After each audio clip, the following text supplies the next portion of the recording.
Yine dağıldı. Aynı şekilde bunların tamamıyla temizlenip şu şekilde hijyen kurallarına bunun kesinlikle uyacak. Bunlara işlem yapacağız. Evet. Hijyenden işlem yapacağız. Kesinlikle yediğiniz malzemeler, içtiğiniz malzemeler burada kullandığınız imalat şeylerin içerisinde fark etmez. Bunların hepsini dolabın içinde dahi olsa şunu çeker misin? Arkadaşlar. Şöyle bakıyor, böcek değil abi, bakabilirsin. Ben görüyorum abi. Bunlara dikkat edelim. Bakın burası hijyen açısından hiç uygun değil.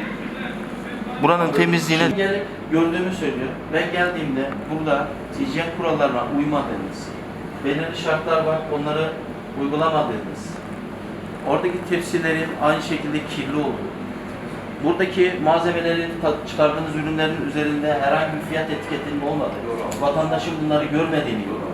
Oradaki vatandaşın nereden bilsin hangisinin kaç kilo olduğunu, parasının ne kadar olduğunu nereden bilsin? Haklısın. Bunlara dikkat edeceksiniz. Fiyat etiketlerinin olmadığı ve diğer konulardaki bazı kurallara uymadığınız görüldü. Bunun devamını eğer bir defa daha böyle olursa ruhsat iptaline gideceğiz. Bilginiz olsun. Bununla ilgili.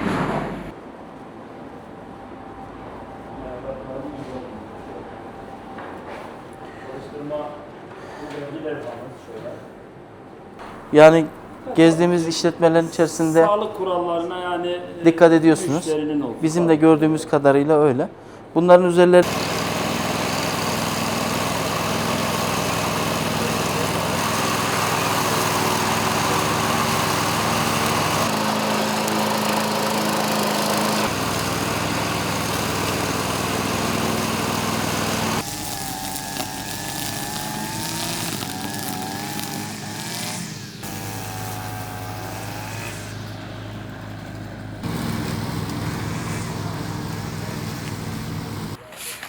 Bırak abi.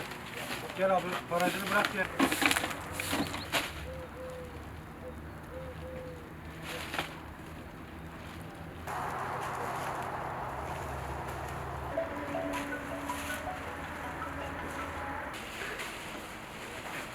Hocayı alma elini.